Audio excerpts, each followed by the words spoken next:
Hornbill पुस्तकातला पहिला धडा आहे पोर्ट्रेट ऑफ अ लेडी. हा खुशवंत सिंग यांनी त्यांच्या आजीबद्दल लिहिलेला एक सुंदरशी आठवण आहे, जी आपल्याला अगदी त्यांच्या भूतकाळामध्ये घेऊन येते, त्यांच्या भावनांशी आपल्याला अवगत करवते. आणि त्याच धड्यानंतर आलेली एक कविता आहे. तिचं नाव आहे अ फोटोग्राफ. शर्ली टुलसॉन ह्या कवयित्रीने लिहिलेली आणि त्याच मूडला अजूनच गहिरं, अधिक इंटेन्स बनवणारी ही पोएम आहे. हिचं नाव आहे अ फोटोग्राफ.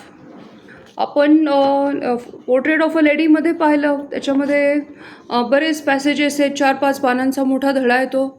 पण ह्या फोटोग्राफी छोट्याशा पोएममध्ये देखील तोच मूड अतिशय सुंदरपणे, अतिशय कमी शब्दांमध्ये त्यांनी कॅप्चर केलेला आहे. तर a photograph by Shirley Toulson. Spelling नीट बघून घ्या. The cardboard shows me how it was when two girl cousins went paddling. तर ही एक आठवण आहे समुद्रकिनारी गेलेली आई आणि तिच्या 2 बहिणी, कझिन्स. कझिन्स म्हणजे कोणीही असू शकतं. इंग्लिशमध्ये जरी वेगळा शब्द नाही आहे. कझिन म्हणजे आते-बहिणी असू शकतात, मामे-बहिणी असू शकतात, चुलत बहिणी असू शकतात. तर त्या कझिन्स ज्या आहेत, तर त्या पाण्यामध्ये खेळायला गेल्या आहेत, पॅडलिंग करायला गेल्या आहेत. Each one holding one of my mother's hands. तर आई मध्ये उभी आहे आणि तिच्या 2 कझिन्स आहेत, तिच्या 2 साईडला उभ्या आहेत. And she the big girl some 12 years or so. तिची आई आहे ना या फोटोग्राफमध्ये 12 वर्षांची आहे. And all three stood still to smile through their hair. त्यांचे केस वाऱ्याबरोबर भुरभुर उडत आहेत आणि त्यामध्ये त्यांचं स्माईल, त्यांचं हसू जे आहे, त्याच्यासाठी त्या स्थिर उभ्या आहेत हसू घेऊन. At uncle with the camera, a sweet face, my mother's. That was before I was born. And the sea which appears to have change less. तर मग काय आहे, सगळं बदललेलं आहे. आई आहे त्या फोटोमध्ये 12 वर्षांची, अर्थात तिची आई आता खूप मोठी आहे. कविता लिहिताना तर अजूनच वेगळी परिस्थिती आहे. तर तिची आई तिच्या जन्म होण्याच्या आधीचा तिचा तो फोटो आहे. म्हणजे जी कवयित्री आहे तिच्या जन्माच्या आधीचा तो फोटो आहे. आणि त्यात सगळं बदललं आहे. अर्थात आई आणि तिच्या दोन्ही बहिणी देखील खूप मोठ्या झालेल्या असणार आहे आणि बराच काळ लोटला असणार आहे. पण काहीतरी या फोटोमध्ये कायम आहे, तो म्हणजे समुद्र हा चिरंतन आहे. फोटोमध्ये सगळं काही बदललेलं आहे, पण त्यांच्या मागे पसरलेला अथांग समुद्र जो आहे, तो बदललेला नाही आहे. आणि त्यांच्या समुद्राच्या पाण्याने धुत असलेले, ओले झालेले त्यांचे पाय जे आहेत, ते देखील त्यांच्यासारखेच हे क्षणभंगूर आहेत. त्याच्यामुळे त्याला म्हटले टेरिबली ट्रान्झिएंट फीट. नऊ शर्ली टेंडन, तिला आईची आठवण, टुलसॉन तिला तिच्या आईची आठवण येते.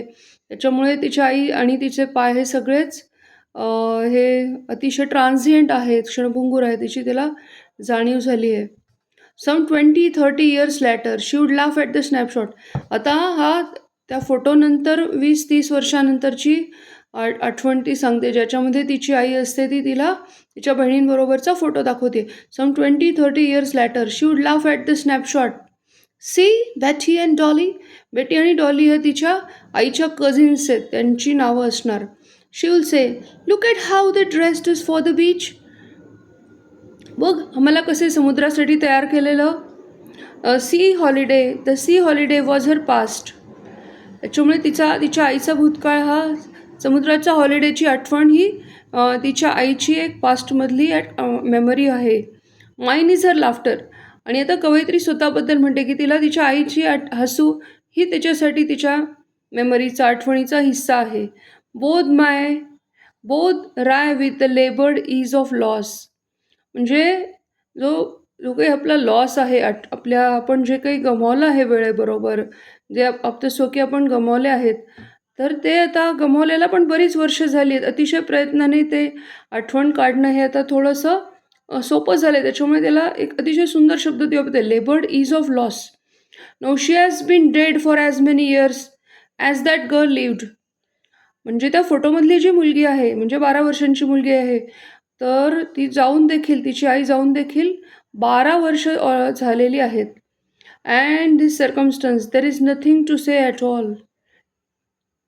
आणि त्यामुळे ती एक अशी त्या काळातली एक फ्रोझन आठवण, तिच्या आईचं हसू, तिच्या बहिणी आणि त्या आनंदाचे क्षण. तर ते फोटो जो आहे ती तिच्या आईची मेमरी आहे. आणि फोटो बघून एक स्मृतींमध्ये हरवून गेलेली आई ही लेखिकेची आठवण आहे, आठवणीची आठवण. आणि त्यामुळे ही आठवण ही अशा एखाद्या विलक्षण सखोल अशा क्षणामध्ये घेऊन जाते, जी शांततेला देखील शांत करून जाते. म्हणजे शांततेला देखील एक अतिशय सखोल असं त्याच्यामध्ये परिमाण मिळालेलं आहे.